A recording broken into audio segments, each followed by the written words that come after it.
Welcome back, you chuds. We are, we're live from Winnipeg.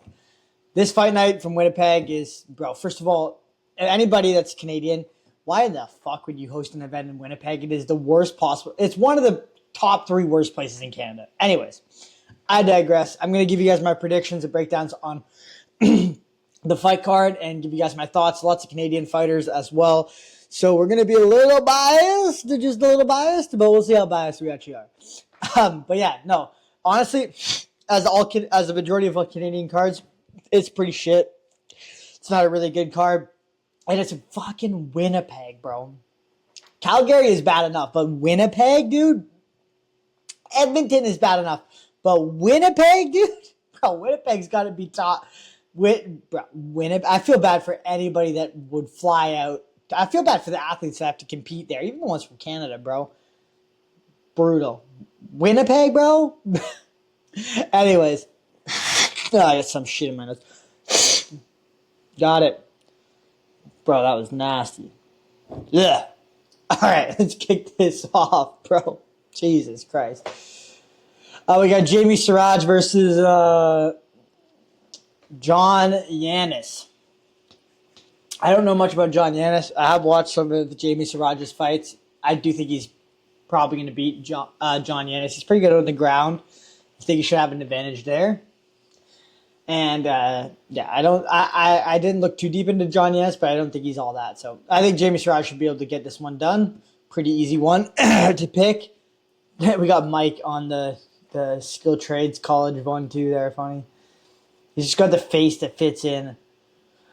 Mark Vlogden versus John Castaneda. Dude, Mark Vlogden, anybody watched Mark Vlogden's, Contender Series fight? Bro, that was a banger. That was one of the best Contender Series fights of all time.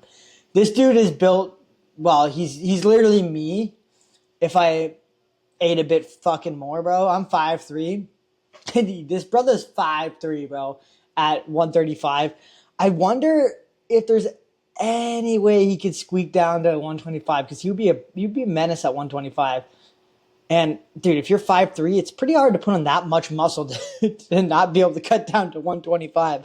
Not gonna lie. But anyways, Mark Vlogden's he's a unit. He's a little mini fridge. His striking and all around game is pretty good. His striking is flashy. It's different, but it's not like super clean. It's pretty clean, but it's good. He's got a lot of heart, great output, doesn't get put down easy. John Castaneda is pretty technical. Sorry, I was picking at something in the back of my head. Ugh. Anyways, John Castaneda is pretty technical. He's like a pretty good middle of the road guy for 135. And he's not beating everybody, but he's not losing to a lot of people as well. He's got a lot of UFC experience. Mark Vlogden's coming off Contender Series loss into the UFC, which is pretty par for the course for this card. But honestly, I'm excited to see Mark Vlogden. I think Mark will get it done.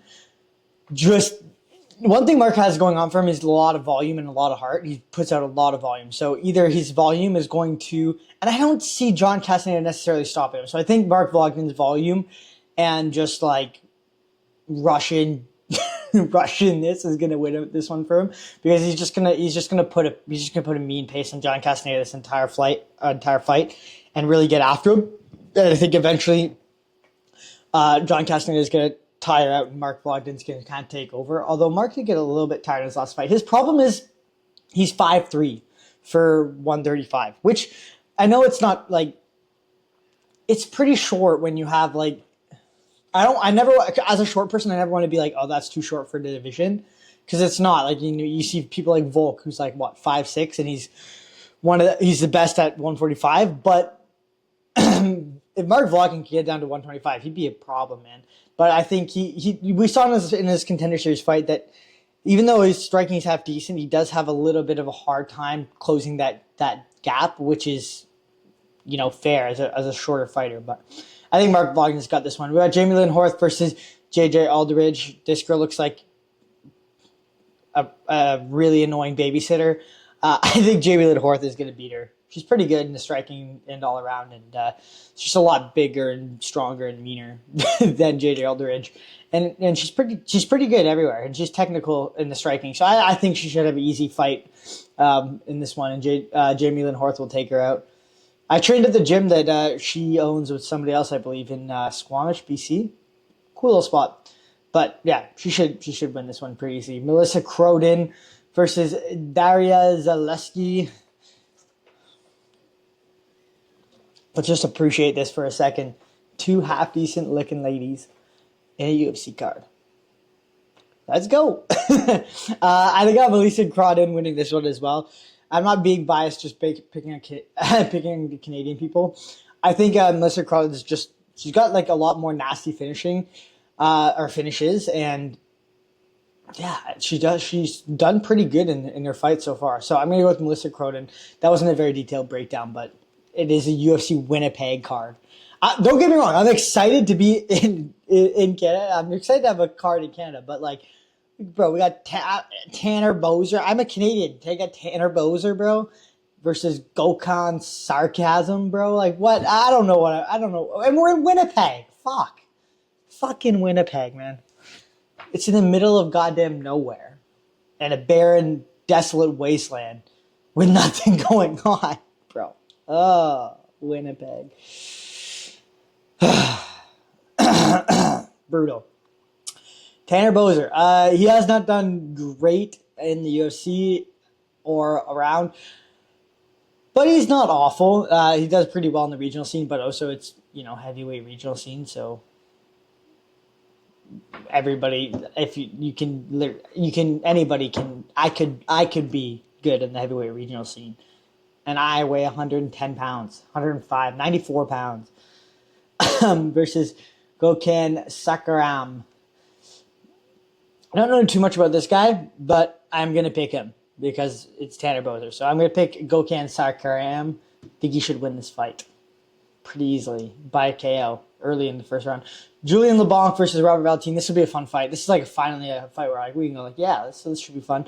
I've watched some of Julian LeBlanc's fights in Samurai MMA, which they host here in Montreal as well. And I've seen him fight in person multiple times. He's a good fighter. He's probably more technical in the feet than Robert Valentin. He definitely has a grappling advantage on. Sorry, am I just on my nose? No. Okay, we're good. He's definitely got a grappling advantage, I think, against Robert Valentin. It's going to be a tough fight for Robert Valentin. I do think Robert Valentin will be one of the tougher fights that Julian LeBlanc has had. But Robert Valentin is 0-3 in the UFC now. He's on like a 5-fight losing streak since his Ultimate Fighter, because he lost a fight in Ultimate Fighter. Then he went 0-3 on the UFC in the UFC. That's a tough look for Robert Valentin. And to be fair, he's fought half decent competition in the UFC. They put him against fucking Steve Bogote to get murdered. They haven't given him any layups. They know he makes an entertaining fight. He makes an entertaining fight, but they haven't given him any layups. Torrance Finney just literally hugged him the entire time, and Robert Valentin won on one judge's scorecard, so that was kind of a bullshit fight. And then Ryan Loder out-grappled him as well. I think Julian LeBlanc will be able to keep up with him on the feet, and I think if he is able to take it to the ground, he should have an advantage there, or it'll be close. So I'm going to go with Julian LeBlanc to win this one. He's on a pretty big win streak right now as well. I believe he's like won his last 5 fights or something like that. So yeah, and watching him in person, he's looked pretty good. We'll have to see. Robert Valentin does a good job of using things like elbows and stuff and makes it kind of a dirty fight. Not dirty, like a more of a vicious fight where he's like cutting you up and stuff like that. We'll have to see how Julian LeBlanc does with that, but I think he'll do just fine. I think he should win this fight. So I'm going to go with Julian LeBlanc to win, probably by decision. Then we got Dennis Bezukia versus Marcio Barbosa. This guy looks like he's straight from the Cartel Hit Squad, bro. He looks fucking terrifying. And if you've seen what this dude has been doing to people, yeah, you would be terrified as well, bro. This guy is just nuking kids. He's putting them down, bro. He's putting them down. Marcio Barbosa is a nasty fighter, man. And people give Dennis Bezukia kind of a bad rap, like he's not that good. I think he's pretty good, but he has lost a couple fights in the UFC. He's done really, really well in the regional scene. But he has lost a couple fights in the UFC. And the problem with this fight is Marcio Barbosa been KOing the shit out of people, and Dennis Bezukia can get KO'd quite, it's been known to happen, okay? So I think I'm going to go with Marcio Barbosa because I think, he's going to flatline Dennis Bezukia. I think that's it, man. Gage Young versus Thiago Moises. He looks like every English bloke with that fucking beard and that chopped ass haircut. At least he's in good shape, and not smoking on the vape in the streets. Tough fight for Gage Young. Tough fight for Gage Young. Thiago Moises he's been around for a while, and he's lost some and he's won some, but he's beat some good competition in the UFC, and he's really only lost to some really good guys in the UFC. Like, he's fought the highest level of competition in the UFC, Islam Makhachev, etc. And he's got some good wins against a lot of other good fighters, or half-decent fighters at least. I'm trying to think of who he's won against. I think he's won against... why am I drawing a blank on bro's name? Let me just look. Recently, he's won against Ogden, but that doesn't matter. He lost to Gordon. Yeah, I lost to Ludovic Klein, but that's fine. Beat Ramirez. Yeah, he lost to Saint Denis. He beat Melky Zelcosta, which I think is a good win. I think that's a really good win. In hindsight, that's a really good win. He submitted him. Lost to Alvarez. Still, not a bad loss. Lost to Islam, bro. That's not a bad loss. Beat Hernandez. I think in hindsight, Hernandez is a good win. He beat Green, which is the guy I was thinking about, which is a good win. I think he beat Michael Johnson as well, which Uncle's doing good in his old age, right? He lost to Dariush, but he's won the very top, the top 10 level guys in the UFC he's losing to. But outside of that, he's beating people like Melky Zelcosta. He's beating people like Alex Hernandez. He's beating a lot of good fighters. I know he loses to a Ludovic Klein here or there, but he's beating a lot of good fighters. And Gage Young is Gage Young. He should get beat by Thiago Moises, in my opinion. Thiago Moises is way better in the ground and the grappling than Gage Young. Maybe a tiny bit worse in the striking, but has so much more experience fighting the best guys. Gage Young's pretty early on, and I wasn't super, super impressed with him in his fights, so I'm going to go with Thiago Moises. I think he should win this one. Dude, this fucking dude, Gage Young, he's not even from the UK. He's from the States. Anyways, looks like a fucking UK bloke, in it. And these guys, Thiago Moises, Brazil, US, they're going to rock up to fucking Winnipeg. They're going to walk up to Winnipeg in the fucking spring. You know what Winnipeg... I'm in Montreal right now. It's shit this time of year. You know what Winnipeg is like this time of year, bro? Fuck, bro. I even feel bad for Karine Silva. Nah, I don't feel bad for her. This is what Karine Silva deserves, to go to Winnipeg this time of year. Fuck that chick. Jasmine Jasudavicius versus Karine Silva. Pretty easy one to pick as well. Jasmine Jasudavicius should easily beat Karine Silva. She's really only losing... I mean, her UFC start was a little bit slower with a couple of losses, but after that, she went on a huge win streak, and she really only lost to Mian Fiorot, and she looks like she's been dominating everybody else outside of Mian Fiorot. And, she's going to be one of these people that's, after a loss like that, because that was her last fight, she's going to be really hungry to get back to it. She's definitely one of the top fighters in this division, and I think she should easily beat Karine Silva. So I'm going to go with Jasmine on that one. RatGarbage!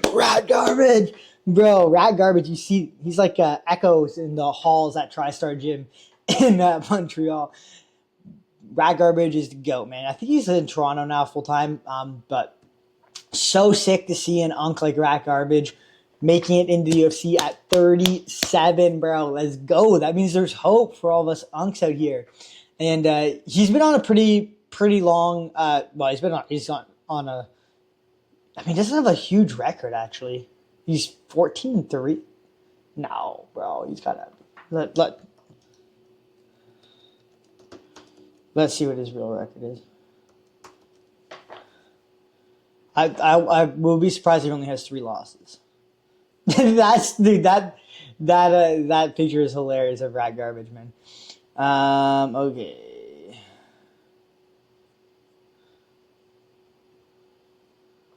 Let's go see. Yeah, he is only 14-3. Really, he's really only lost 3 fights. I thought he lost more than 3 fights. He lost his fights. He lost 3 fights in Bellator, and that's it. He was undefeated before that. Crazy. I thought he had a couple more losses. Let's see if he fought any of the boys, the Quebec locals. He fought Olivier Aubin-Mercier in amateurs, which, for those of you guys who don't know, won the PFL title from Quebec 2 years in a row. Rodriguez, these are all not really Quebec people. Yeah, wow. I did not realize Rat Garbage was only lost 3 fights. Crazy. Good for him, man. Good for him. Let's check out his fight. He won. I watched his fight in Samurai. That was sick. I watched his fight in obviously on the Contender Series on live. Leg kick TKOs. His leg kicks are nasty. He's on a 1, 2, 3, 5 fight win streak right now. That's a lot of momentum, and he's really. I mean, he lost 3 times in Bellator. Eh? Maybe that's just because Bellator is not UFC level, but it's definitely a step up from the regional level. But I don't know. I think Mendel Nalo. I think he's got what it takes to make a big statement in this division over the next couple of years. So I'm excited to see it, and I'm excited to see them giving people like him a shot at 37. It's sick. His fight in the Contender Series was awesome. He's got nasty striking. His striking is there to cause damage, bro. And he's 14-3, and every one of his fights he's won is by finish, I believe. So, yeah, that's a lot of finishes. It's like not one decision, which is crazy. When you see him throw leg kicks, you're like, yeah, bro, this is not going the distance. Yeah, it's not really a tough one to pick. I think Mandel Nalo is going to win this one, mainly because, one, you got to go with Rat Garbage. But two, I think he's got just a more devastating striking by far than Jai Herbert. Is he a little bit cleaner, more technical than Jai Herbert in the striking? I think it's pretty even. But Jai Herbert doesn't really throw with intent to hurt. It's more like the point fighting kind of style of striking and stuff like that. And he doesn't really have any like moments where he actually hits and rocks people or anything like that. Compared to Mendel Nalo, who's got a finish in every one of his wins. I really do think that it's going to come down to that. Like it's going to be a striking fight. And Mendel Nalo's grappling is great. Anyways, it's going to be a striking fight. And the one who's going to cause damage is Mendel. So Mendel is probably going to win this fight. Pretty, by finish, I think, pretty easily. Kyler Phillips versus Charles Jourdain, bro. Another Canadian legend. I mean, there really is. They really stacked this card with Canadians, but bro, as Canadians, we got to do a better job at more high-level fighters to be able to put on a UFC card in general. Kyler Phillips versus Charles Jourdain. Kyler Phillips is kind of one of these weird fighters where you watch some of his fights and he looks unfucking touchable. And then you watch some of his fights and he looks like shit. His last fight against Rob Font, he looked awful in, bro. Zero output, zero volume, zero urgency to get wins or get a win or get things done. Obviously lost to Vinicius Oliveira as well, which he looked okay in the beginning against Vinicius Oliveira, but he kind of just got big brothered. Like Vinicius Oliveira, just because he's fucking huge for 135, just kind of walked him down and bullied him, with zero fucking technique as well. His fight against Pedro Munoz, though, he looked like so good. Kyler Phillips, technique wise, just speed, output, volume, looked so good. And then he went to do his fight with Rob Font, did fuck all. This fight against Vinicius Oliveira, he looked pretty good for the first round, but then couldn't keep the output up for the second, third round, which, he probably should have. He beat Barcelos. I don't know who the fuck Rojo is. He lost to Pai, but see, he's kind of weird because he has these performances where he beats people like Song Yadong, he beats people like Barcelos, he beats people like Pedro Munoz and looks really, really good, and then he loses to fucking Paiva, bro. Like, what? And then yeah, he's an interesting fighter because he's got some really good techniques and looks really good when he turns it on sometimes, and sometimes he just doesn't turn it on. But he's going against Charles Jourdain, who at 135 has looked nasty, absolutely nasty. And Charles Jourdain, I think, is going to be the guy that's going to be winning in the grappling for sure. He's got some really nasty submissions. Kyler Phillips, although his striking can look really good if he turns it on in high volume, he doesn't really finish people. Charles Jourdain is finishing people, like a lot of finishes, whether it's striking or submissions. And his striking is great. He's fought really good strikers in like 145 up a weight class. Striking is great. His submission is great. And the difference here is that I think he won't have quite as much output as Kyler Phillips. Depends on what Kyler Phillips shows up. But he's going to have so much more opportunity to finish the fight, and he's going to be the guy that's going to finish the fight. So if anybody's going to get hurt and finished in this fight, it's going to be Kyler Phillips. And if anybody's going to get hurt and just, like you score a fight on damage, it's going to be Kyler Phillips. So I think Charles Jourdain's going to win. I think you'll probably actually get him out of there, maybe by like submission or hurts him and then wins by submission. I think Charles Jourdain at 135 is a problem for a lot of these guys. Gilbert Burns versus Mike Malott, bro. Mike Malott. Proper Mike Malott. I mean, I know we have fucking nobody as Canadian superstars, but Mike Malott as the headliner is, I mean, it's something. It's something. Gilbert Burns is on like a 3 or 4 fight losing streak, but fighting Mike Malott is a step down for Gilbert Burns for sure. I think if we look at the last people he's fought, it's been like Khamzat Chimaev, Sean Brady, Michael Morales, and Jack Della Maddalena. Pretty Brady, one of the best guys in the division. Bro, my brain. JDM, it's early in the morning, and I'm farting. JDM, champion. Brady, number 1 contender. Morales, now number 1 contender. And then he lost to Muhammad, also a champion. Yeah, bro. He's really. Why is his fight with? Then you won 2, and then you won against Magny and Masvidal, lost to Chimaev. Yeah, I mean the only thing, like, he's only losing to the best of this division. But bro, he's like also like he hasn't won a fight since 2023. But he's losing to Bilal Muhammad. Remember the name Bilal Muhammad. JDM, Brady, and Morales, all of which who I think smoke Mike Malott, which, I mean, sorry to say, brother, but we love you, brother, but I think they smoke Mike Malott. And he manhandled Neil Magny in the grappling. I know Mike Malott, like, has got decent grappling and, like, looked good against Neil Magny until he got submitted because he was just being complacent, not doing shit all at the end of the round. But it's not a good sign. Like, if Gilbert Burns gets him to the ground, I think this fight is going to be over, to be honest. He should have such a significant advantage in the grappling. Mike Malott is going to be the more technical striker by a little bit, but he doesn't have super high output. And he does have, like, decent striking. He doesn't have super high output. He does hit hard.